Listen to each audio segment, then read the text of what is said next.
What's up, San Antonio? What's up, South Texas? This is Mike Jimenez and the Alamo City Sportscast coming at you from the west side of San Antonio, West Bear County. Also represented that Petranco life, that Marbach life over here. Yeah. Got Joe Garcia with me today. He's sitting next to me. Normally you're on the producer's That's weird, chair, right? but you're right next to me today as I'm chowing down on some poodle food right here. I was on the phone with Chris Leha from MCS General Contracting as I was ordering my burrito from Chick-fil-A. It's the most poodle thing you can do on a Monday morning. What's going on, man? How was your weekend? Weekend's been good, man. You know, the only thing that sucks is that I was going to be able to control the chat from my phone. Yeah. But for some reason it stopped working. So look, we're going to be able to see the chat, but I don't know if we'll be able to share every single thing, but we'll make it work somehow, even if I have to go to the other side and run over there and do it. All right. You know, I'm just getting over my birthday party. Yeah. Kind of got drunk. Whenever Jason Minix is around, when Jason Minix of San Antonio Sports Star is around, you know I'm going to get faded. And that's what happened on Saturday you night got a little at drunk? Pick's Bar. A little drunk, man. There were some videos and photos taken that did not make it onto Twitter because they would live in infamy. In fact, I'm not going to show this, and I'm not going to put this on Twitter, but I'll show it to you. Okay? Here we go. It was a $100 bet between me and Jason Minix. He picked out a girl and said, if she can spank you give you birthday spankings, I'll give you $100. So I tracked her down at the other side of the bar. And well, describe what's going on here. She's giving you a spanking. Are you serious? Is she a nugget? She's a nugget. Dude, she's complete nugget. But yeah, I'm not going to post this on Twitter because that would blow up Spurs Twitter. And there she goes. Oh, God. Gave me 2 spanks right there for my birthday. Did you at least buy her a drink? Yes. All right. Yes. Good man. So very, very cool. She was a good sport about it. Lots to get into, man. The Spurs got moody this weekend. They split the series, if you will, over there. They got the overtime win last night against the Brooklyn Nets. The thing about it is that Austin is starting to dig the Spurs. If you heard the crowd last night, they really got into it. But the Spurs are going to be playing not only in the 5-1-2 next year for a couple of games. It sounds more and more like they'll be playing in Europe for a game. Can you imagine that? I want to do this, man. How much money do I have to save to go to Paris to watch Wemby play with the Spurs over there? How many members of Spurs Twitter are actually going to make that happen? They don't want us down there, bro. I mean, I've been to Paris once. Photo Spurs Twitter. I was La 20 years Raza? old. Yeah. They don't want us over there, bro. I mean, come on. Can you imagine going over there for that? The getting on a plane, flying into De Gaulle or to Orly Airport, making your way, watching it over there, dude. I think it'd be so much fun. I think it'd be amazing. I mean, I know it would cost thousands of dollars, but it's funny. I saw this article the other day talking about these Swifties that wanted to go see Taylor Swift in Atlanta, and they saw how much it cost to go in Atlanta, and they did the math behind it all. It was cheaper for them to fly into Frankfurt, Germany, watch it in Germany and get hotels than it was for them to fly to Atlanta and watch the concert there at the Georgia Dome. Well, the first thing is you're flying. You know, if you're in earshot, you might want to drive there. It might be cheaper. Take the bus, man. Right. No, but they were saying that the tickets were like $2,000 a pop over there in Atlanta. Oh, yeah. And they were $500 a pop in Germany. And they were like, okay. And they're like, okay, the airline wasn't that much more. Dude, flying to Europe is not expensive. I think people think that it is. It really isn't. My daughter and I are planning a trip right now to Argentina, and it's going to be in 2025. She says, Dad, I want to have a trip, an international trip between me and you. Dude, when I'm pricing this out, it is cheaper to go to Argentina than it is to go to New York. Huh. Yeah, so we're going to Paris then. Yeah, I think so. You heard it the here poodles first. in Paris, baby. The poodles in Paris. I'm going to be wearing my sombrero and do a grito. Speaking of which, man, we got to go ahead and do it Oh, right. no, we don't need to Yes, do a grito, yes, dude. yes. Who It's stepped Grito on a Monday. nail? Who stepped on a nail? Oh, God. Good morning, Raza. Nothing would make me want to turn off a radio station or podcast more than listening to this crap. It's like Come my on. God. Turn this off, please. This is a raza. This is part of your heritage. No, Mike. it's not part of anything, dude. It's just crappy No, music. Dude, man. gritos are stupid. Gritos man. aren't dumb. They're part of who we are. No, man, not part of me, dude. It Oh, ain't, dude. Mike, come on. I don't know, bro. man. I didn't grow up exit 7. I grew up exit 11. I don't know what to say, dude. It's still San Antonio. Give a grito, Mike, is what they're saying. You know, it's so funny. I used to mockingly do a grito in high school, but now my vocal cords don't get that high. You have to get really high pitch when it comes to that. And I don't know, is the grito dying a little bit? Because I remember going to Rosedale Park growing up and seeing the different bands out there. My dad would force me to go out there. We'd have church events out there, but it's just so it does nothing. Look at that, for me. Jason Garcia. Turn it off. What the fuck, Mike? Don't make me fly down there. Shout out to you, Jason, watching us in Portland. Yeah, man. like Jason's doing gritos in the Pacific Northwest. He probably I is, doubt dude. it. He gets I wild. doubt it. Jason gets wild, bro. So we're gonna get into the Spurs. March Madness. The brackets are out. The baddie brackets dude, too. The baddie brackets, dude. A first upset, and I'm actually pretty intrigued by the voting that happened this weekend because you know the whole thing about the Latinas are gonna win. You know what's funny though? goodness. One interesting conversation we had at your party. We're talking with Anthony Pittman, right? Yeah. And his wife. And we started explaining to her about the baddie brackets. And she kind of rolled her eyes, but then we started talking about it. And she was like, okay, you have me intrigued. I was like, yeah, women are voting on this, man. So yeah. There was a funny can I show video on here? Or yeah, we can go ahead and do that. Okay. Well, not now, but I just want to make sure the capabilities of today. Oh, look. We're gonna talk about one of the funniest jersey exchanges of all time. Yeah. That happened last night. And God. And we have to get into Bruno Mars because Bruno Mars has found himself in a little bit of trouble. And it reminds me of a tall tale. Because we have a new tall tale. I might have said it one time, but I don't think I went into depth as to what was going on with this particular tall tale. But the whole Bruno Mars story kind of got me going when it comes to this. But again, you can be part of the show by being part of the stream. Lots of people reaching out. Charlie Hernandez saying, good morning, let's go. David Outwater saying, yeah, Grito is back, baby. People love the gun Grito. to head. No. Gun to head. Grito Mondays. Every Monday we're gonna do the Grito to get you boys going for the week. Jason says Mike vocal cords don't go that high from I don't know. That's what he's saying. Head of a fist. He said he'll do it. Jason will do the Grito and he'll send it to me. Yeah. Do it, Jason. I don't know, man. It's kind of hard to see. You know what? They're having a conversation that is beyond this show. So it's kind of weird. So I'm going to kind of lay off the chat for a while now. But Spurs last night in Austin, dude, they were down 10 points with 6 minutes to go. Down 10 minutes with 6 minutes to go. In fact, ESPN said at that point, Brooklyn had an 89% chance of winning the game.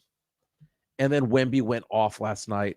And dude, went into overtime to beat Brooklyn. And the stat line last night from Victor Wembanyama was pretty close to a quadruple double. Can you imagine if he had done that? People would have said, yeah, but it went into overtime. And this morning I woke up to everybody giving Jeremy Sohan shit, dude. Well, Sohan played like Sohan was doing cardio out there. He was out there getting his steps in. Well, let's go. Let's do the good, the bad, and the ugly. He had a bad game, bro. Let's do the good, bad, and the ugly. In OT. Wemby last night, 33 points, 15 rebounds, 7 assists, 7 blocks. 3 assists and 3 blocks away from a quadruple double. Again, that's only happened 4 times in NBA history. Twice it happened with a Spurs player, David Robinson and Alvin Robertson back in the 80s.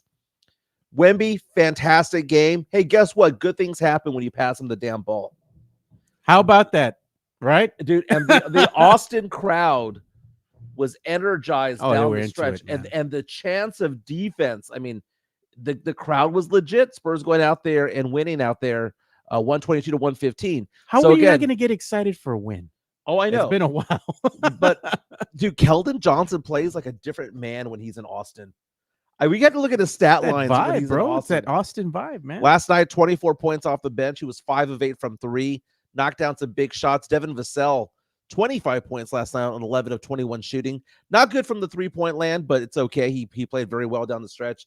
The bad part, though, was Jeremy Sohan. Sohan only had 4 points in 42 minutes, had 4 assists, had 3 blocks, and 9 rebounds. Julian Champagnie. See, this is the problem right here, is that Champagnie and Sohan, it's okay when Sohan has a good game. Obviously, we want him to have good games. But when he has a bad game, Champagnie, he and Champagnie combined, our front court, 58 minutes played, 4 points. Our front court, 58 minutes played, a combined 10 rebounds. Yeah. Dude, we have no front court. We have no front court. And I know I signed that whole thing kind of jokingly and mockingly with caveats. You were sorry. You can't take it back. Oh, man, I'll take it back all day, every day. I'm not saying that I'm going to take it back yet. I'm not going to take it back yet. But Sohan is what he is. You know, he's a good, he does a good game. He is 1 good game, 1 average game, 2 bad games, repeat. 1 good game, 1 average game, 2 bad games, repeat. That is Jeremy Sohan. He's inconsistent. The guy shoots 44% from the field. He's not an offensive powerhouse, man. But it's the year 2024. He would have been a great player in the late 80s, early 90s. I still like Jeremy, man. I like you, Jeremy. If I see you out there, I'll get your autograph, brother. Mike probably won't, but I will. I mean, who would have thought? You know, a guy who couldn't shoot in high school, who couldn't shoot in college, and couldn't shoot as a rookie is not shooting well this year. He's not a shooter, kid, man. He's not a shooter. And he's a luxury player. Oh. He's a luxury player. He's a player that you have on a good team that you trot out there as like the guy off the bench, or even if he is starting, he's the 4th or 5th option there. That's what Jeremy Sohan should be. But Jeremy Sohan is, he's just all right. No, he's just all right. It's just nothing good, nothing bad. It's you're gonna say he's Marbach nice.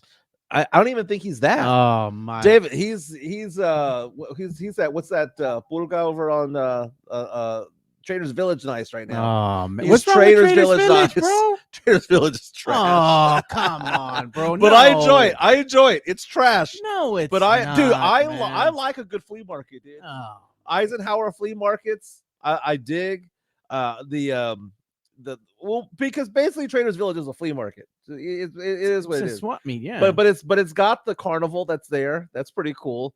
They have pretty good food over there.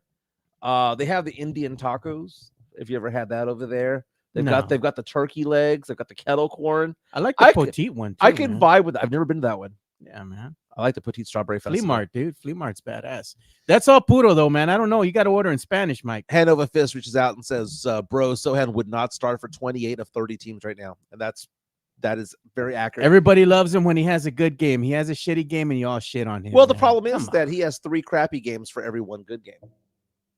I still like the but the thing is that Sohan's good games are really elevated, and that's the weird thing about him is that there's some games out there where he has so much confidence and he looks and fits the part, but there are 3 games out there where it looks like he's walking around with a Fitbit on, just getting steps. Look at Elias. He was at Traders Village yesterday. He goes, those turkey legs and the agua frescas. Dude, that's what I'm talking about, man. That's what I'm talking about, man. Nothing wrong with that, dude. Like I said, Traders Village. Okay, you're not gonna get you an agua fresca. You don't look like the type you would. I like agua frescas. I like the watermelon one, the pineapple one. I don't know if you do it, dude. Yeah, like it's too ethnic for me. It's too sweet. Do you have this in diet? It's too. You're gonna get diabetes from drinking it. Oh, I know, bro. Do you say diabetes? I think back to Rudy J. Rudy J says that half the diabetes in San Antonio is caused by Bill Miller's iced tea. He hates that damn tea, dude. I told him I would buy him a bucket and put a straw in it. He said, "Hell no." But Wemby last night, man, the confidence level. I mean, and he said after the game, Wemby said, "I'm not even playing to the best of my abilities yet." Yeah, he's just getting started, man. Wemby started to, figure things out. He's hitting his stride. He's getting comfortable. I mean, this is just his rookie season. Can you imagine? Can you imagine when we get him a good coach or good players? You get him a good. Can you imagine when we get him a good coach? Dude, Greg Pop is a GOAT. He's on the Mount Rushmore of greatest coaches of all time. He's washed. No, he's absolutely washed. Man. And you know how I know? 15 and 53. You know how I know? 5 losing records in a row. That's he's rebuilding a young team. He's not rebuilding anything. He's demolishing this team. This team is dead. It's 15 and 53. The Spurs have only 2 players on this roster that would play minutes on a good team. I Do you do think like do, JC's okay? comment, dude. So the question the question was, we had somebody who reached out to us saying that Sohan would not start for 28 out of 30 teams in the NBA. Ah, How many teams would Julian Champagnie start for? probably none, dude. How many would Trey Jones start for? 5? He'd be coming off the bench, bro. Right. Yeah. The only players that the Spurs have on this team that are legit NBA talent for a good team are Victor Wembanyama and Devin Vassell. Hey, and that is your it. boy Alex the barber says Pop has to go. Is that who cuts your hair? Oh, That's your barber. Might be him. Yeah. Very nice. Be Yeah, nice. Watch your mouth. Pop, He cuts your hair. Pop's done. He's done. And we all sit around and go, oh, well, look at him, coach. Look at him, coach. He's done, dude. He's done. Look at JC from Special Leaf. He says the only iced tea to drink is for, what do you say, for the healthy? Is the what's it called? Something leaf? Special Leaf. Special leaf. There He you says go. it's healthy because you have healthy tea. So if you don't want to get diabetes, go and drink you some Special Leaf. JC, we got to get you on the show, man. Castro and Sons, I got to get you on the show. I got to get my man, Yes. Chris Leha, in studio here. Sith coming out saying that Julian Champagnie would start for a local youth league. Oh, this point. man. Dude, look at Champagnie last night. As a starter, 0 points, 1 rebound, 0 assists, 0 steals, 0 blocks, 1 foul, 1 turnover. He was out getting Fitbit steps. Look at Hanover Fist says only 2 out of the starters would play for any other team in the Right. NBA. Or start. Keldon Johnson would get minutes on another team. Malachi Branham would get minutes on another team, and maybe to some extent, I hate to say it, C.D. Osman would. But the Spurs have essentially 6 NBA players on their team, and they've got about 9 G League players. Hey, Tim Gonzalez put in the chat that he got the gifts I mailed out to him Nice. about a week ago. So good on you. I'm glad you got the gifts finally. Have fun at the game, by the way. I think he's going to be going this weekend. Very cool. Yeah. Very cool. But the Spurs right now, 15 and 53 on the season. Again, their worst record ever of all time, I believe, is 20 and 62. So my math says the Spurs need to go 5 and 9 to tie that, need to go 6 and 8 the rest of the year to not have the worst record of all time. And let me ask you this, though, man. This goes back to Pop. You say rebuild and all that stuff. It's the worst season in the franchise's 51-year history, more than half a century long. Yeah, but let's put that into effect here. It's the worst season because why? They don't have a lot of pieces that they need to be competitive. They're lacking in that department. They're trying to kick the tires. But they're trying to see what they have in the young core. You don't think Pop has any say as to who's on this team? Pop has a say on who's on the team, Pop but runs so does this the team. front office. Pop you know? runs this team. But it's not just him by himself. It's decisions that they're making as a collective. I don't think Brian Wright has any power. Oh my! I think this is run by Pop. It's not just Pop. He's not the emperor, bro. He is the emperor. You're making him out to be the emperor from Star Wars, man. He is the emperor. Are you kidding me? Man. He is the emperor. And the fact of the matter is that the Spurs will be better when they have a younger coach. Be careful what you wish for, because you want him gone. But who's going to take his place? It's going to get worse than 15 and 53. Who's going to take his place? It's going to get worse than 15 and 53. Who will take Pop's place? Dude, Becky Hammond. Oh, she's not going to come over here. Bring back Will Hardy. Will Hardy? Somebody. Will Hardy. Oh. Mike Budenholzer has been on the family Coach tree. Bud. Dude, somebody young. Manu Ginobili. No, I want somebody young. Manu I want Ginobili. a coach. Somebody young. Look at the NFL. The biggest thing that we see right now is what? The Houston Texans making moves. Who's their head coach? D'Amico Ryans. What experience did he have as a head coach? He had none. He was a young, hungry guy, no different than Pop was a young, hungry guy in his early 50s, late 40s when he took over this team. You need to have the energy, the drive, the desire, the hunger. And I don't think Pop has it anymore. I just don't think he's there anymore. And that's not to say that he's not a great coach or one of the 4 or 5 greatest coaches of all time. He's even a top 3 coach of all time. And if you want to say he's number 1, you can make arguments for that, okay. And I would support them. Okay, well, it's like this. Let me put it to you this way. There's an analogy for you. I give you some parts from a junkyard, right? Right. And I tell you, build me a Ferrari. Mm-hmm. You can't. You ain't got the parts that fit, right? You can't make me a Ferrari. You might be able to make me some type of vehicle that I can drive from point A to point B, but it's not going to be a Ferrari. And that's what I'm saying. Pop's working with the pieces that he's got. But what proof do we have that Pop actually knows how to do a rebuild? Because he's never done one. He's going through it now. He's never going done through one. it now. And he's going to do it now at 80 years old. Those are the pieces that he's not, got, he's bro. not 80, but he's 70, what, 6, 77? I'm just saying, you can only do so much with the pieces that you got. He's done, dude. He's washed. So we get another coach. Let me ask you this. You're a Cowboys fan, yeah, right? Or at least you used to be. Used to be. Okay. Could Tom Landry have won the Super Bowls in the early 90s that Jimmy Johnson won? With the same squad? Yes. Probably, yes. I'd say yes. Yo, Tom Landry was washed. Dude. No. Tom Landry was washed. That's the great Tom Landry. And Jerry Jones had the balls to fire him. And it was the right thing to do. As unpopular as it was the right thing to do. They should have just let him go out on his own and say, hey, man, you know what? You can't stay here, but we'll put you in the Ring of Honor. He wasn't going to go out on his own. And Pop isn't going to go out on his own. You know what's going to get Pop out of there? Either he gets fired or he dies. Those are the only two ways he's going to get out, man. I'm praying for you, man. This whole thing about, like, I have a 5-year plan. Dude, what was that movie with Adam Sandler? God. Adams was a Big Daddy when he goes, I have a 5-year plan. What is it? To not die? Come on, man. We're not wishing death over. on Pop. I'm not man. wishing death on Pop. That's what you get out of it. Yeah. What I'm saying is that he's not going to go out on his own. Yeah. It's not in his DNA. All right. Because there is no more narcissistic person in this city than Greg Popovich. You don't think he wants to win? No, I think that he wants to win, but it doesn't mean that he has it in him to do what needs to be done to win anymore. Sometimes time passes you by. Dude, Father Time is undefeated, man.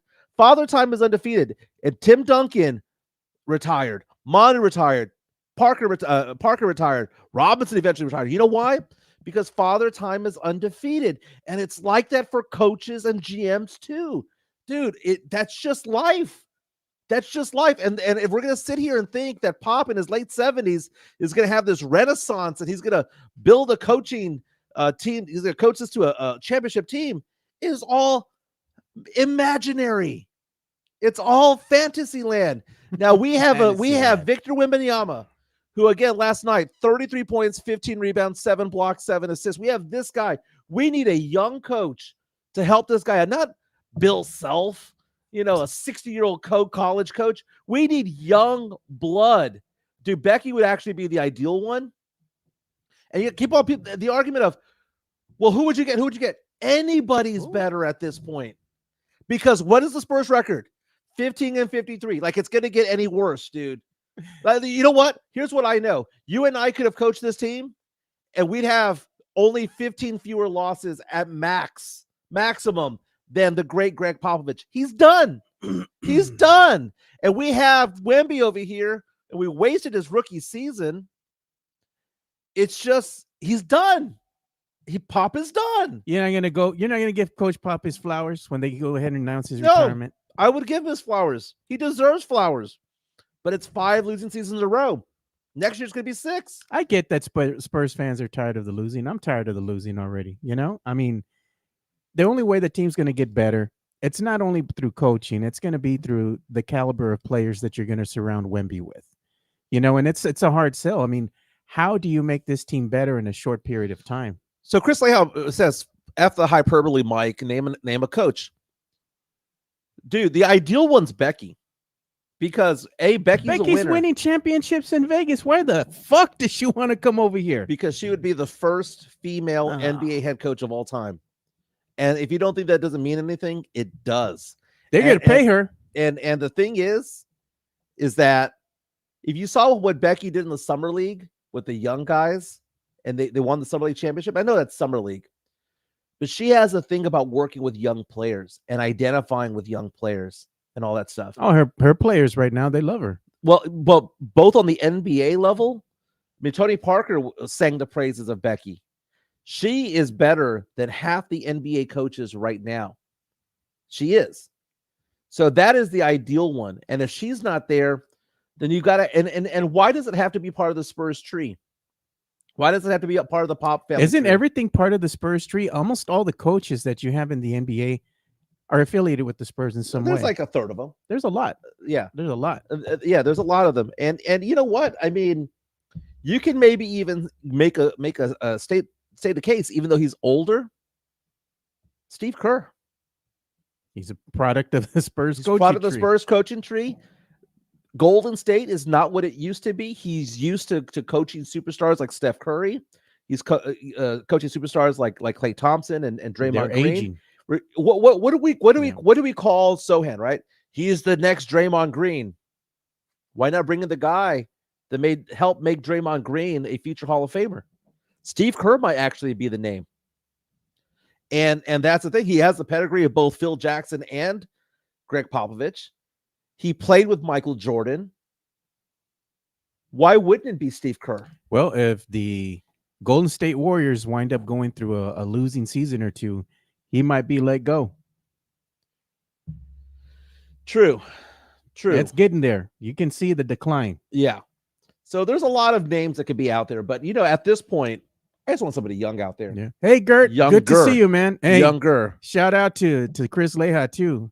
MCS General Contracting, man. That's my brother right there. Drew Show reaches out and says, took Steve Kerr 2 seasons to bring Klay Thompson off the bench. He did eventually. Kerr is kind of a jerk. Well, then it's it's official, right? Yeah, because isn't that what Pop is? Yeah, he could be a jerk after games, so tough losses, and you're trying to ask him a question. Yeah, what are you trying to say? So, but the Poodles in Paris, dude.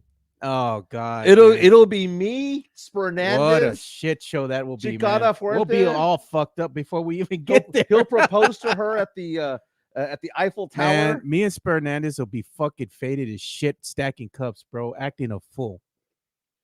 Getting pissed off because the serving sizes over there of the beer is probably 8 ounces. We're gonna buy a lot. We're gonna need to buy a lot. But the belief is that the Spurs would actually, hasn't been made official yet, would actually go to Paris to go play over there, and they would be playing more than likely the Indiana Pacers. We'll see Dougie McBuckets. Yeah. Hey, before the game last night, the Spurs paid tribute to the legendary Keita Bates-Diop.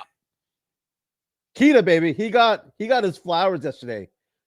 Some guy who averaged 5 points per game in his career with the Spurs. Man? Spurs gave him an honor. I like Keita, dude. It's brutal, He's man. Good people, man. Hey, but big props to the Austin fans. The Spurs got a win out there. I know they got their asses handed to them by the Nuggets. The Joker in the first game. Joker went off. But it is this type of win because I bet you the Spurs right now are the talk of the town. Were you at that game? Did you watch that game? Again, I feel a lot more comfortable now because the Spurs are looking more and more like they're going to be getting that arena downtown, practice facility. So I understand that Austin's the Sancho. I'm not going to lie, man. I got a little jealous watching the Sancho over there, the Spurs, and what they do for the fans and everything out there in Austin. Yeah. They go downtown. They're putting stuff on social media. I need nuggets. Spare me nuggets. You'll get a price. Why don't they do that shit here for the people in San Antonio? Oh, man. You know what they do for us here? Not a goddamn thing. Nothing. You don't see nobody out on Marbach. You don't see nobody out at these courts that they revitalized for the neighborhoods. Like out there, shout out to my my old hangout, Miller's Pond.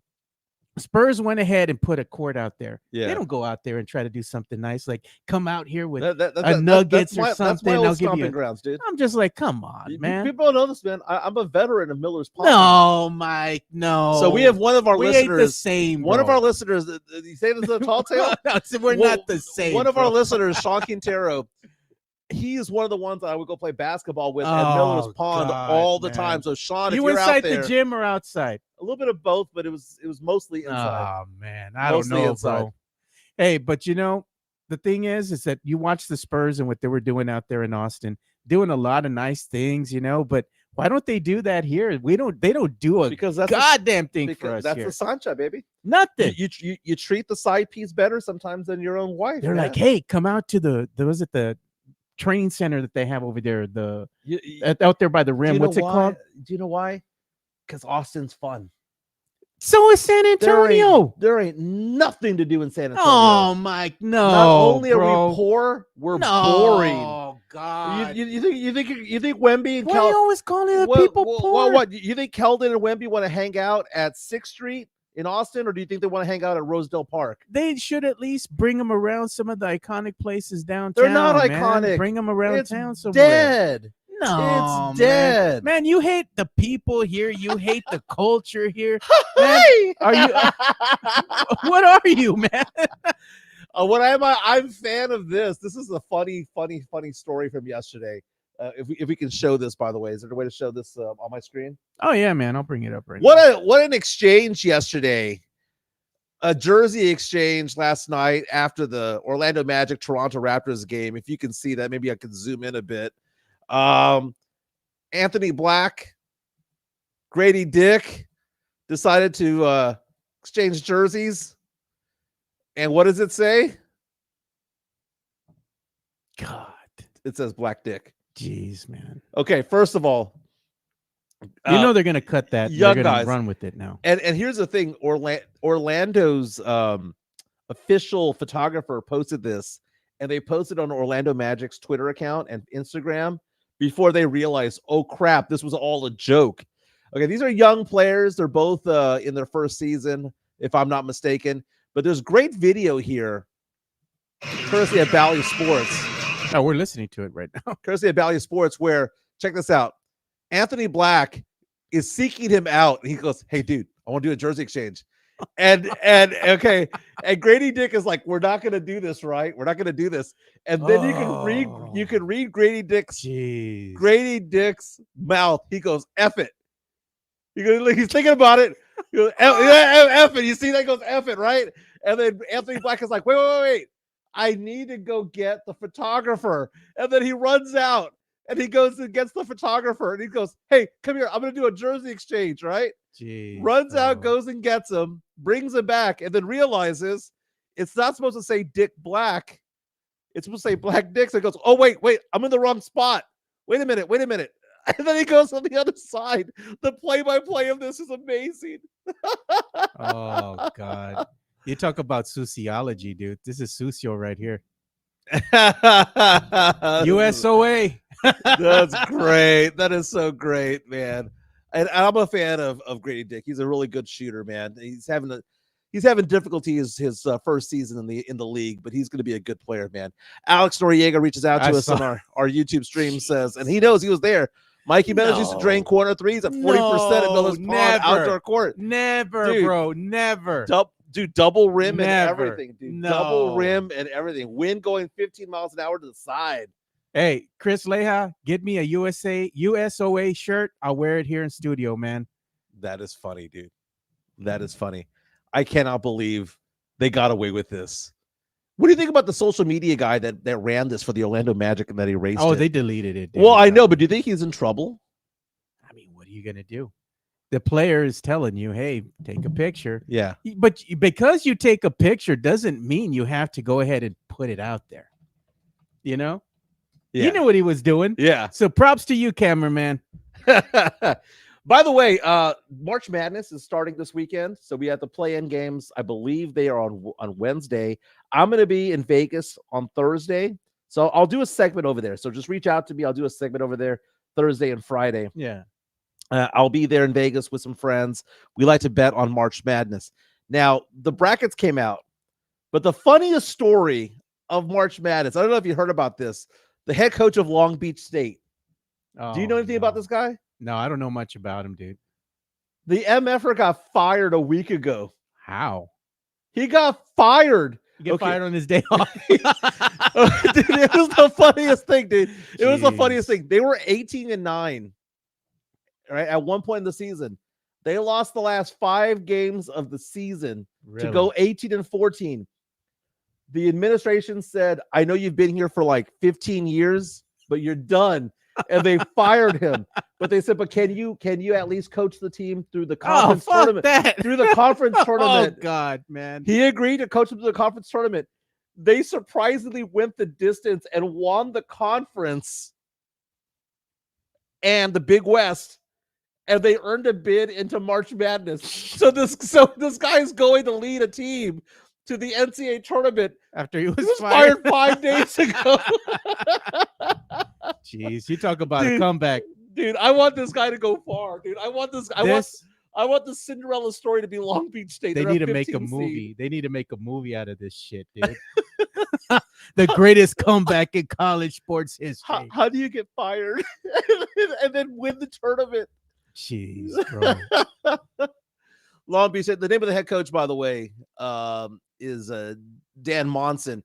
Oddly enough, he basically said that he believes that he should have been fired. He went out at the time. He had a statement saying, "I've been here for a long time. Do you know what this program needs? Young blood." So he was being very diplomatic about it all. Yeah. He says it's my time. I've run my course here. I'm hoping Greg Popovich is reading articles about this guy. He says, my time, all times have a season. Yeah. I've ran my course. I've done the best I can. They need new blood. Then he goes out and wins 4 conference games and goes to the NCAA tournament. Hey, real quick, man, we're about maybe 10 subscribers away from hitting 750. We're at 740 right now. And you know what? We got a super chat from the Drew Show. So now I got to go over there and show it on screen. Hold on. Okay, so Drew is bringing up a good point because Oh, by the way, speaking of UTSA, he's mentioning UTSA. UTSA women's basketball. Congratulations to them. They missed out on the NCAA tournament, but they're still part of March Madness in a way. They were selected for the NIT tournament, so the women's basketball team continues to play. But when it comes to the men's basketball team, they fired their coach earlier this week. Men's basketball coach was out there for a while, but Drew Show with a super chat says UTSA needs a new head coach. Hire that Long Beach guy. Well, maybe I'll say unfortunately, they did have their own guy. So if you want to show my screen here. I'm coming back. UTSA has a new head coach for the basketball team. His name is Austin Clonch. Welcome to the Roadrunners there, Austin Clonch. Austin Clonch, by the way, if I'm not mistaken, was an assistant coach at Arkansas. He's a Texan. He's from Houston, and he is going to be leading the program from here on out. Again, UTSA replaced its head coach or fired their head coach last week. But Lisa Campos, the athletic director of UTSA, says, I'm extremely excited to welcome Austin Clonch as our next men's basketball coach. He had great success as a head coach at Nichols and gained valuable experience at some of the top programs in the country. He has high energy, a relentless work ethic, and a strong basketball IQ. What really stood out for me is when he talked about the people in Austin. What kept coming up time and time again was his ability to connect with people from all backgrounds and build relationships. She goes on to call him a terrific leader, and that she's excited to have him elevate the program to new heights. Again, he was with Alabama, who right now is in the NCAA tournament. So very, very cool. So Austin Clonch, welcome to San Antonio, head coach here of UTSA. Bama, baby. Bama. I'm still upset that you don't believe me that I had game back in the day. When it came to shooting hoops over at Miller's Pond. No, bro. Miller's Pond, Garza Park. You could tell me a lot of tall tales, but that one, no, bro. Camargo? Never. Man, you didn't play in the hood, Mike. I did. You didn't play in the courts. Courts. I didn't bring Alazan Apache courts. I didn't. Oh, come on. Not Alazan Apache. That's too closer to downtown than me. Man. My grandma used to live near that area, so I used to go and frequent the courts out there, dude. It was fun. Camargo, I was a veteran of. I was a veteran of Miller's Pond, Garza Park, because that was literally my neighborhood. Gus Garcia. Okay. I would play there a lot back in the day, and then also the Camargo, Camargo Park, the Just for Feet on Evers. Yeah. Oh God, dude. On the top roof. Whatever happened to that court? Yeah, we're gonna have to revoke your poodle card, man. Oh, I never claimed to be poodle, dude. I never claimed it. Let's get some entertainment news in. All right, here we go. We're gonna switch it up.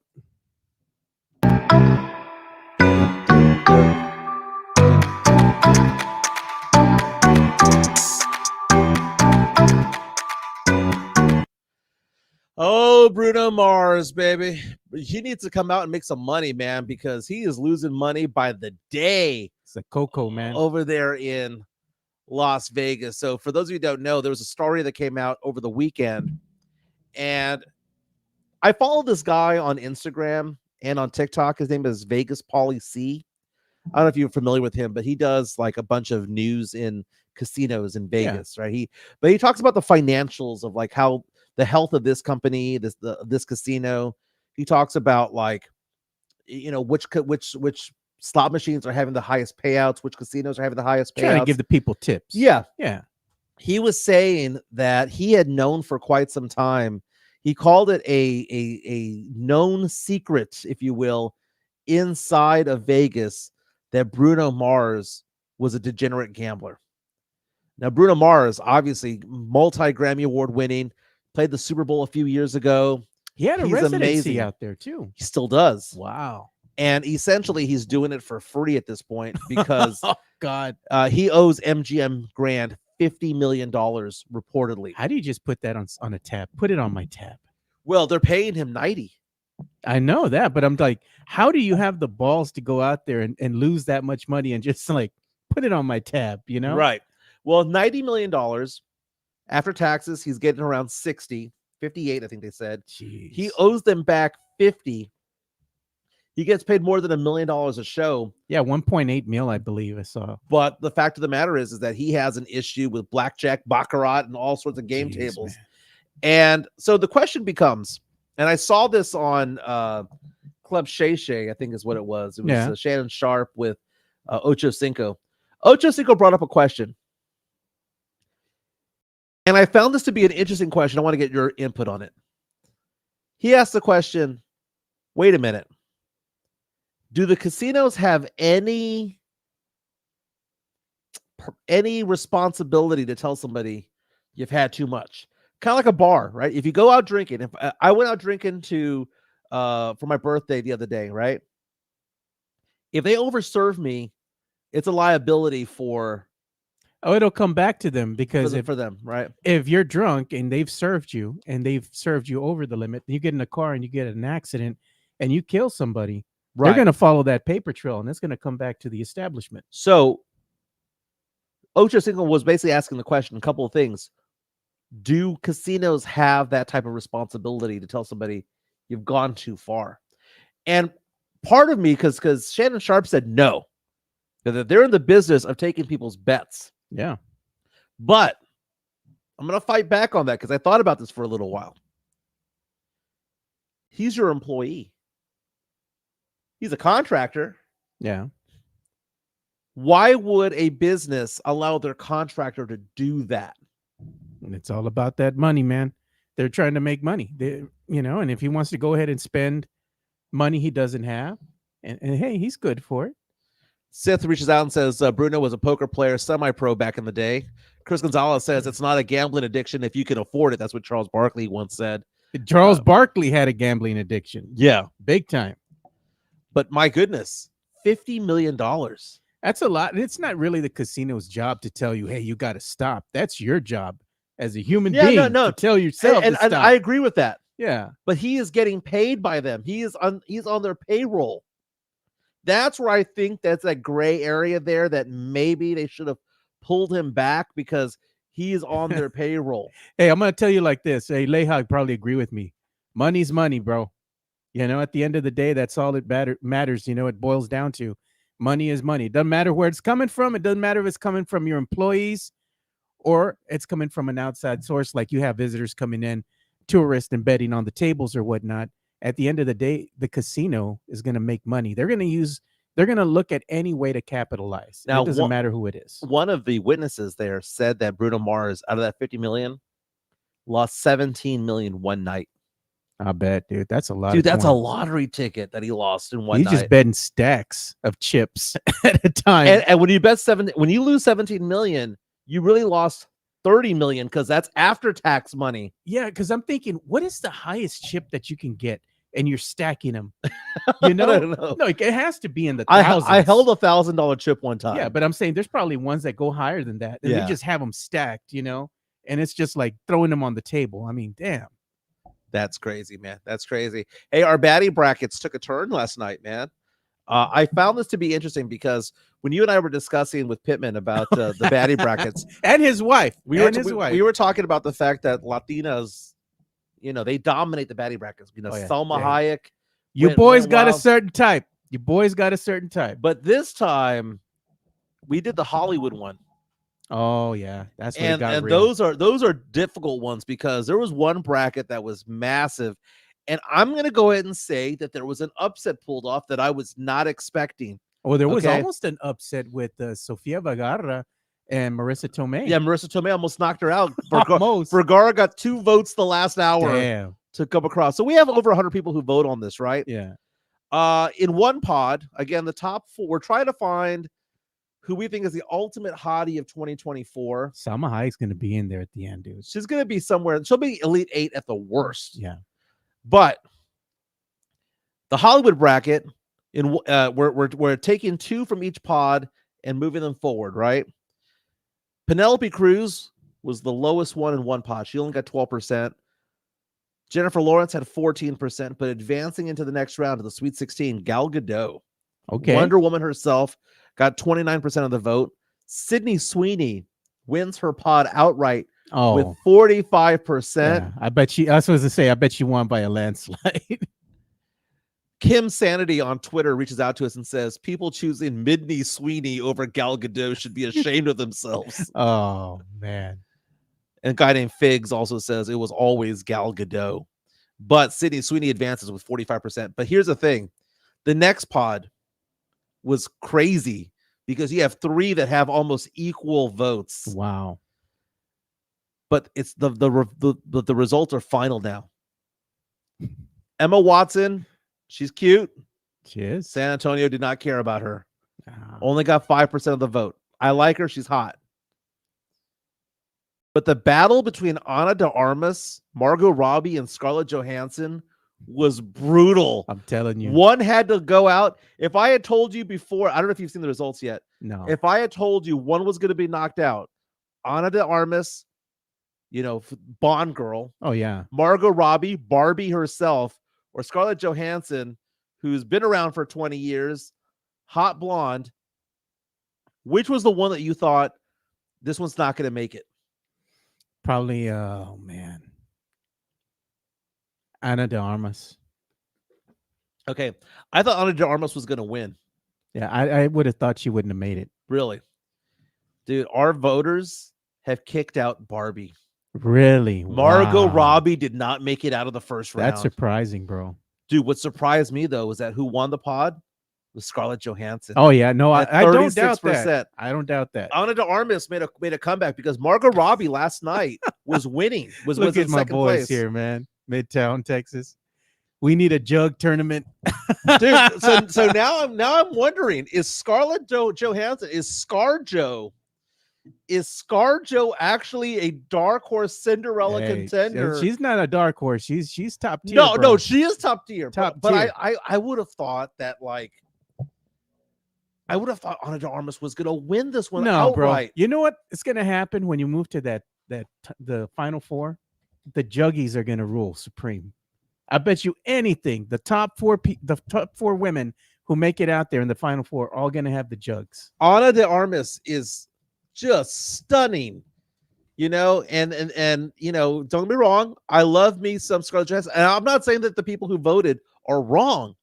What I'm saying is I'm just surprised because, dude, I think more and more that our listeners like the white girls. I'm telling you, they got a certain type, it's throwing me off a little bit. It's throwing me off. I mean, Marissa Tomei was going toe to toe to the very last second with Sofia Vergara. Dude, that is crazy. That is, man. That is crazy. And Margot Robbie going off. See you later. By the way, I saw Barbie for the first time. Oh, come on. You said you couldn't make it. 45 minutes. 45 minutes. Turn it off. I did watch it. I watched it all the way through. It was a tough watch for you? It was a tough watch. It got, like Oppenheimer, it got better towards the end. But I now have a fantasy football team name. Let me see. What did Ken call it? It was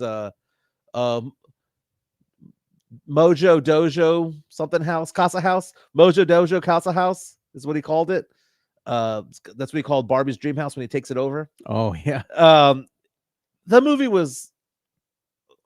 it could have been good. And you know what? It was all right. It was all right. As I. It was a Jeremy Sohan of movies. Oh, it was Marbach nice. It was Marbach nice. Oh, bro. It was Trader's Village nice. It was all right. Man, Trader's Village is a nice flea market, man. It was all right. No, don't give me that all right. My favorite part of Trader's Village is like, why do they have like a big old lingerie section? What's that other one that they have that's further down? Mission? The Mission flea market's good too. I like that one. Yeah. But that's too poodle for you, bro. I don't think you'd The one be in Mission? caught there. I don't think you'd be caught I there. don't think I've been to that one. No, that's not your scene, bro. Chris Gonzalez down says I put Tomei in a terribly difficult bracket. That was true. Drew Show says you Sims think ScarJo is attainable because she divorced Ryan Reynolds and is a nerd on SNL. I'll never vote in that poll, Mike. Sorry. So Drew, let me ask you a question. Are you voting at all in any of these polls, or are you just not voting for ScarJo? Because look at the heavy hitters here. We have, let's see, who has done well? Sydney Sweeney's done well. Scarlett Johansson has done well. Salma Hayek has done exceptionally well. We're going to get to the nitty gritty when it comes to all this, but today, the poll that comes out today are the social media stars. No, man. In comes the number one seed. No, man. Paige Spironic. Okay. Does Paige Spironic put up a huge number, or is she not as popular as you and I think that she is? I don't know. I think she's gonna get in there, dude. I mean, she fits the type, you know. And the one that I still don't know if you put her in there or not. It's that Sniper Wolf. Oh, I haven't decided whether I'm telling you, don't. Man. Sniper Wolf is hot though, No, man. She's hot. But here's the thing, man. Paige Spironic, we all know how she is up top, but behind, it's there, dude. She's ultimate woman. She's a fembot. Remember that the Austin Powers? She's like, I'll tell you this much about Paige Spironic, and I'm not saying that it would be my number one choice. Yeah. But what was that movie? Was it a Weird Science? If you were to have that whole thing, Kelly LeBrock back in the 80s walking out, if there was a computer generated perfect specimen of a woman, physically, I'm not saying personality wise, wouldn't it be Paige Spironic walking out? Maybe. Everybody has their own type, you know, their own definition. Who's your one seed right now? One seed probably be Sydney Sweeney, dude. That's gonna be interesting. Can you imagine if it's in the finals and it's Sydney Sweeney versus Salma Hayek, dude, or Paige Spironic, dude, or Paige Spironic against Salma Hayek, dude? There would be a race war. Oh, come on. in Spurs Twitter. I still Tim Gonzalez. I'm still hurt. Zendaya got knocked out. Dude, Zendaya. I think she's beautiful. She is very, very, very talented. She's with Tom Holland. Zendaya over the weekend was at a tennis match, and they're singing along and all that stuff. They're a cute couple, man. They are a very, very cute couple. Photo of them. Let's see, they were at the Paris Open in Indian Wells, California. I'm sorry, the Paribas Open in Indian Wells, California. So it was nice to see them. I like them. They're like my favorite celebrity couple. Look at Leha. He said Salma clears all of them. Well, first of all, Salma 1997. It don't matter what year, bro. She's hot, bro. Salma 1997 is probably the hottest woman I've ever seen in my entire From Dusk Till life. Dawn. From Dusk Till Dawn. That right there, 1997 Salma Hayek is the elite of the elite. That's perfection, bro. Yeah. Perfection. I saw, and it's so funny, I've been calling Sydney Sweeney the modern Marilyn Monroe, and she had an outfit that came out the other day where they were like, oh my God, she wore an outfit just like Marilyn Monroe. Yeah, she did. I'm going to try to find that one right now. You know, while you're doing that, I'm going to go ahead and play a quick segment here for our boy, Jeff Garcia of Locked On Spurs. Locked On Spurs is your daily Spurs podcast hosted by Jeff Garcia, the lead Spurs writer for Ken's 5 San Antonio. Jeff has a healthy plethora of guests all the time on the Locked On Spurs podcast. You can also follow Jeff on Threads at JeffG10s5SA. You can also follow Jeff on Twitter at JeffGSpursZone. So make sure you go ahead and give Jeff a follow not only on Threads and Twitter, but also on YouTube at youtube.com/@LockedOnSpurs. This is where you're going to be able to find the replay of the Locked On Spurs podcast. Make sure to like, subscribe, and share. And you know, we're going to give Jeff some love. We got to give love to my boy on here that's in the chat early this morning. Our boy, Christopher Leja of MCS General Contracting. MCS General Contracting, more than 30 years of combined experience in concrete placement. They are the best in the business, honest pricing, high quality work. They get going on house foundations, driveways, concrete patio decks. If you want to extend the deck, extend the driveway. If you're a business and you need to put together a slab, a parking lot, or other concrete placement services or sidewalks, reach out to MCS General Contracting at 210-774-9155. They're confident in their skills, so give Chris Leja over at MCS General Contracting a call at 210-774-9155. And thank you for being a sponsor of this show. And MCS is going to be at my house today because I probably shouldn't be saying this.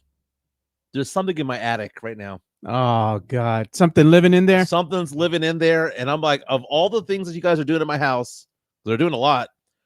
One of it's going to be electricity. It's going to be electrical work. I'm like, I think I have something up there. Got probably a squirrel in there. Yeah, something's up there. Squirrel. It's making a lot of noise. That's all I hear. All I got to say. Do you have trees that are near your house or near the roof? No, we don't. Huh. But they can always climb the posts and stuff like that. Yeah, yeah. Chris Leja says, Salma clears today. She's been clearing since 97, 03, 07, 2013, 2017. Basically, every year that the Spurs have won a title. Salma's like, she's built like a brick house, bro. Mm-hmm. Show this photo real fast. Yeah, this is the photo from the Academy Awards the other day. Sydney Sweeney, they said that she looked like Marilyn Monroe out there. I can see it. She's a beautiful girl. She's a beautiful girl. She's very funny. Did a fantastic job on SNL. Yeah.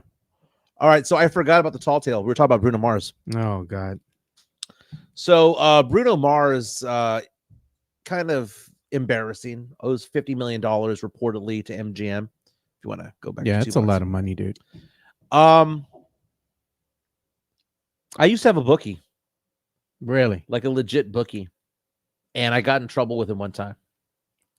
Why? You were under it? You needed a little bit of money to get out? I was in my early 20s, and at the time, I worked at Ken's 5. And Ken's 5 had a bookie that would come by and would collect on Tuesday and pay out on Wednesday. And it wasn't like the Ken's 5 bookie. It just so happened to be like this bookie had a lot of clientele inside the newsroom. And there were some stories that I thought were kind of funny. Like one time, the ringleader of it all that kind of got us all into all this was a guy named Al Zimmerman, who got in trouble. I believe he's in jail right now. Wow. Al Zimmerman was the one who did the series called Perverts in the Park.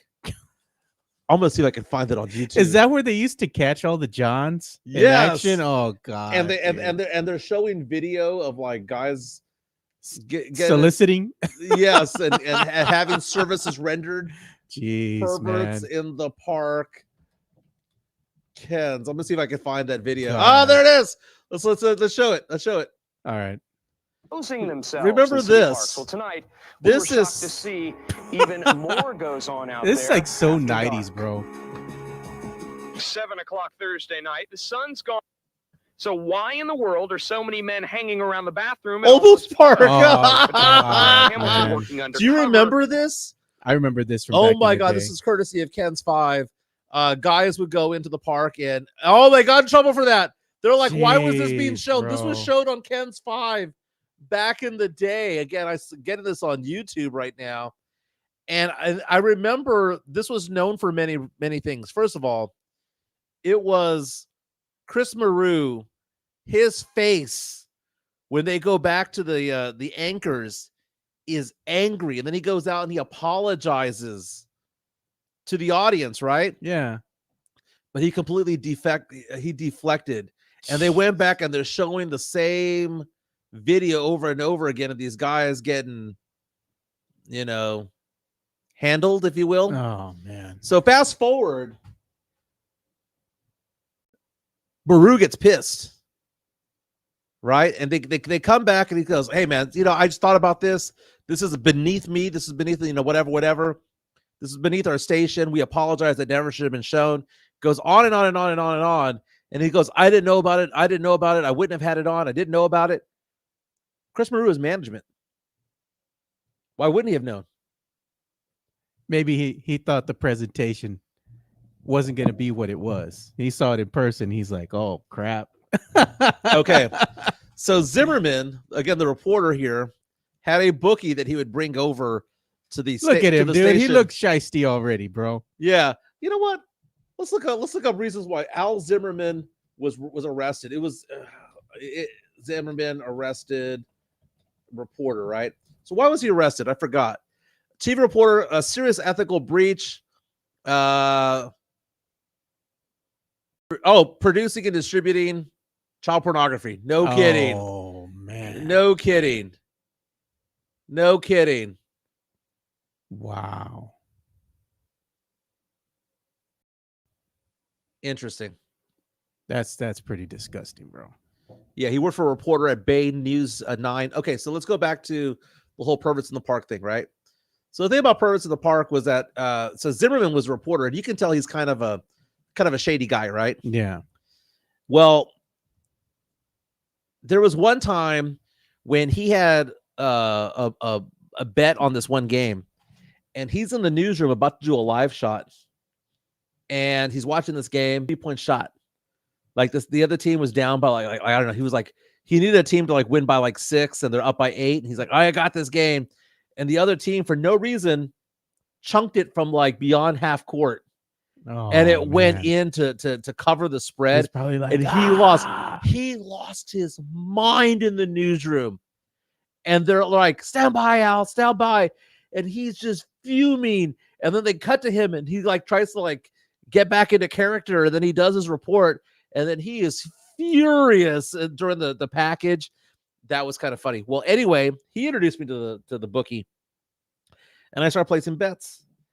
And mind you, this is probably late 90s, so I'm what do you say? I'm down $300 or $400, which $300 or $400 is a lot of money now. In the 90s, as somebody who's making $10 an hour, yeah, that's a heck of a lot of money. Good chunk of change. Dude, I was down to like, I asked the guys like, hey man, can I borrow? I felt like Bruno Mars. I was like, can I place one more bet and I'll pay you guys tomorrow the 310? Because they limited me at $300. Even they had limits. Even the neighborhood bookie had a limit. 310. I said, just make it $10. Dude, I placed this NFL parlay. That was the biggest parlay I've ever hit in my life, and it was Monday Night Football. And my parlay not only hit, it hit huge, $1,500. So instead of me paying him $300, he came and paid me $1,200. Wow. That is my tall tale. Al Zimmerman, creep.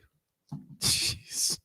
In more ways than one, dude. Like, damn. I wonder who he'd bet on the baddie brackets. Jeez. Well, you don't know because he's in the slammer, man. Let's see. So the baddie brackets tonight, we're gonna have Paige Sporonic as one of them. Yeah. So I got to figure out who we're gonna have over here. I think that the one seeds on here are gonna be Livy Dunn. I think she's gonna. I think someone's gonna want to like. I think she's a popular dude. You think so? Dude, Yanette Garcia. Yeah. I mean, that's a big name. Olivia Culpo, Addison Rae, Kendall Jenner, Kristen Harper. Some big names out here, man. I don't think Kendall will make it, dude. Nah. Olivia Culpo, though, that is Christian McCaffrey's girl. Oh yeah, no, she's hot, dude. Yeah, she's hot. Kristen Harper is Jared Goff's girl. She's hot. Man, Jared Goff, man, he's working on a full-on football team, dude. He's got a lot of kids, man. They're all girls. That's funny, dude. That's funny. Let's talk about March Madness, man. It's gonna get going this weekend. Do you get into it at all? Yeah, I get into March Madness. Actually, I'm gonna be talking about March Madness tonight with my boy Benjamin Bornstein. So we might have a clip show on the show tomorrow. Now, there's 4 teams that are said to have gotten snubbed, dude. One was Indiana State, which is the highest ranked team to be snubbed. Wow. Indiana State had what was considered to be a top 30 team in all of college basketball. They got snubbed, and it wasn't even close when it comes to, like, I think they said that the worst they've ever snubbed somebody was a team that was ranked 33. Oh, wow. They were ranked 29. They didn't make it. They didn't make it. And that's that guy that Larry Blur. Oh, yeah, I with saw the goggles. that. I was watching that game live, and I was telling my boy Benjamin Bornstein, I said, man, this kid's fun to watch, man. Yeah. Well, there are 3 teams that decided that they were so pissed off about it all that they're going to shut their season down. St. John's, Oklahoma, and Pitt all said no thank you to the NIT. It was the NCAA tournament or bust, and they're out, man. But it's interesting when you see this, because I saw that there are 6 teams right now that are ranked 10 or higher that are actually favored to win the game in the first round. But I saw this stat that came out yesterday, and I found this to be interesting. So if you're looking to bet on somebody, it says that since 2002, so this is the last 21 years, the champions have been all top 40 offensive teams, top 22 defensive teams. They had to be both. That if you go back in time, so 2002, 2003, that's Carmelo Anthony in Syracuse, that time frame, all the way to now, that the champion was a top 40 offense and a top 22 defense. And it says right now there are 8 schools that fit that criteria. Oh, nice. Auburn, which is a very underrated team. Arizona, North Carolina, Houston, which should be a 1 seed. UConn, which is a 1 seed. Purdue, which is a really good team. Tennessee and Marquette are the only schools that actually fit that criteria. So if you do you believe in stuff like that, where it's like, you kind of need to have this, like if this and this and this and this happen, this typically wins. If I was to tell you those 8 teams are the field, would you take these 8 teams or would you take the field? I'd probably have to take the field, man, because there are going to be some upsets. Yeah. Everybody's bracket day 1, boom, out the door. Like more than half, you're done. Mm-hmm. By day 2, it goes up a little bit more. Well, the 1 seeds, we got UConn as the 1 seed in the East. Houston is the 1 seed in the South. Over in the Midwest, you've got Purdue and North Carolina. Lots of good teams down here, man. I mean, I know there's always going to be a team that gets quote unquote snubbed, right? The Texas Longhorns made it. Texas A&M surprisingly made it as a 9 seed. There were some people who thought that they'd have to play in as a 10 or 11, or not even make the tournament at all. Texas A&M coming in at the 9 seed. Texas Tech, A&M's playing Nebraska. Man. Texas Tech taking on North Carolina State, a 6-11 matchup. Tech coming in at number 6. I feel bad for Texas Tech fans because we know how this ends, dude. Yeah. Heartbreak. The Texas Longhorns still don't know who they're going to play. The Longhorns right now are coming in as a 7 seed. James Pledger from San Antonio Sports Star said that they didn't deserve to even be in the tournament. They're a streaky team. I kind of agree, man. They're a streaky team, man. They're going to play the winner of Virginia versus Colorado State. I will tell you this. Wow. Whoever wins that game, I'm betting for, because I think Texas is soft. And Dylan DeSue is hurt. Yeah, man. Texas is not a very good team. They're limping in, and they're a streaky team. I mean, yeah, they can get hot, but more than not, they don't got what it takes to move on. Other Texas-related schools, Baylor, the 3 seed, in their bracket on the West, they're going to be taking on Colgate. Alabama is coming in as a 4 seed against Charleston. Again, the assistant coach for the Alabama Crimson Tide is now the UTSA Roadrunners head coach. So he's still with Alabama, though. He's still going to be with them for the next couple of weeks, hopefully, when it comes to it. If you want to see what he's going to bring to the basketball program, there you go. Yeah. Watch the game. You know what's funny is that Gonzaga, who for many years has been like the Cinderella, and people realize now that that's a legit basketball program. They've been in the NCAA tournament for 20 plus years in a row. Long time, yeah. Weird thing is, the 5-12 matchup is considered to be the matchup where you get the most amount of upsets. And right now, the 12 seed McNeese is considered to be the the darling upset right now against Gonzaga, because Gonzaga has a bunch of injuries, and McNeese has 30 wins on the season. Yeah, that is pretty interesting as well. that could be an upset in the making, right The there. other upset a lot of people were talking about is Samford versus Kansas, because Kansas is riddled with injuries, and Samford has good guard play as well. Tim Gonzalez reaches out and says, "Brutal Blue Devils." That's right. Yeah, he is he's a Blue Devil fan. Chris says, "Watch your damn mouth when you speak of Texas Tech." What did I say about Tech? No, he was talking about me probably when I was saying the only thing about Texas Tech is that they're going to be set up for a heartache because they wind up losing, man. That's the thing that sucks for Texas Tech fans. You know, Texas fans don't have much to celebrate either in the tourney, but man, Texas Tech, dude, they've gotten there and then they just wind up losing, and it breaks the heart of Texas Tech fans, man.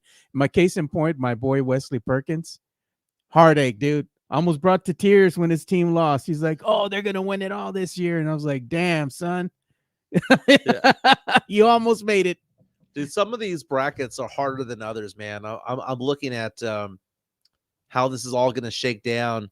You have in one bracket Houston, Marquette, and Kentucky. I mean, that's okay. But there's one bracket that's just ridiculously hard. Is it this one? Tennessee as a 2 seed with Purdue at the 1.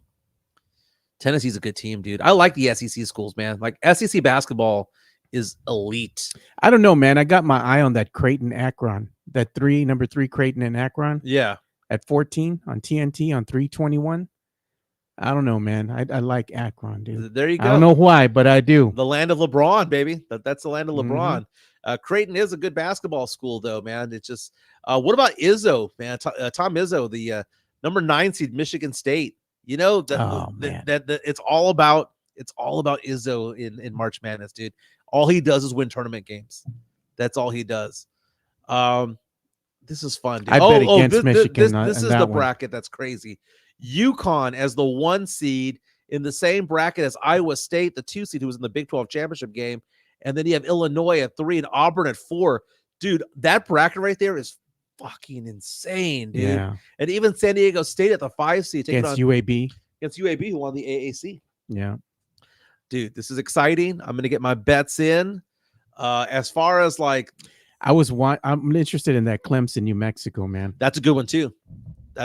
In fact, New Mexico's favored in that game as an 11-6 matchup. That's a hell of a matchup right there. I'm gonna be watching that one. Let's go to the favorites here. Let's see if there's any lines that are down here.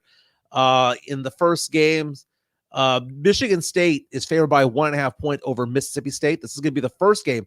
So the play-in games are going to be Tuesday and Wednesday, right? But Thursday is when the actual 64 team thing goes, and we're getting all the bets in. Dude, that's 9:15 Las Vegas time. Yeah. So when you and I are on the phone and I'm doing the show with you on Thursday and Friday, I will be watching these games from the sports book, man. I'm gonna be doing the show with you on Thursday, but I'm taking off on Friday. Oh, okay. Because I took off some days for my birthday weekend, so I'm gonna be out camping with one of my boys, man. We're gonna be enjoying some downtime. Well, hopefully you get a little shindig going on down here, man. Yeah. Oh yeah, we're gonna be partying it up on Saturday here. You're more than welcome to come on over. Yeah. Yeah. Oh wait, what day? On Saturday. This upcoming Saturday. Well, I'll still be in Vegas. Oh, okay. So my bad, man. I'll send me a bottle of Buffalo Trace. That's exactly what I was gonna say. That's exactly what I'm gonna say. Dude, I bought my tickets for the Sphere. Oh, the Sphere experience over there. You gonna go see U2? No, man, I got $1,500 for you. Hey, man, that's for the cheap seats too, dude. But I am buying tickets to go see the Killers in concert. Okay. It'll be my 5th time seeing them.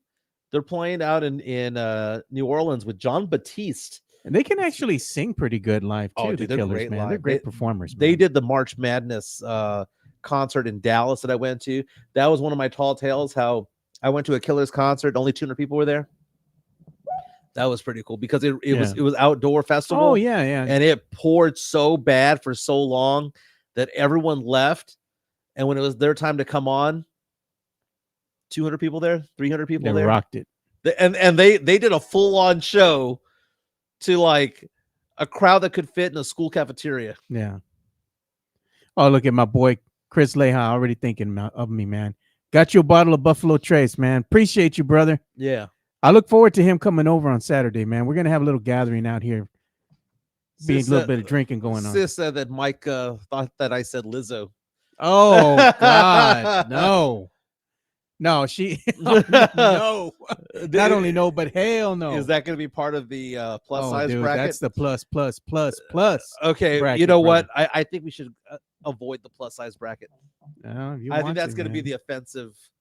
I think it won't be offensive because people are going to be like, "Is she really plus size?" There's nothing wrong with liking a little extra meat. I know, but it's just nothing wrong. I am not saying that there's anything wrong with that. But what I am saying is that what we might consider plus size, somebody might not consider that plus size. To each his own, brother. Like, okay. Like, is BB Rex a plus size? No. You say she's obese. I'm like, bro, come on.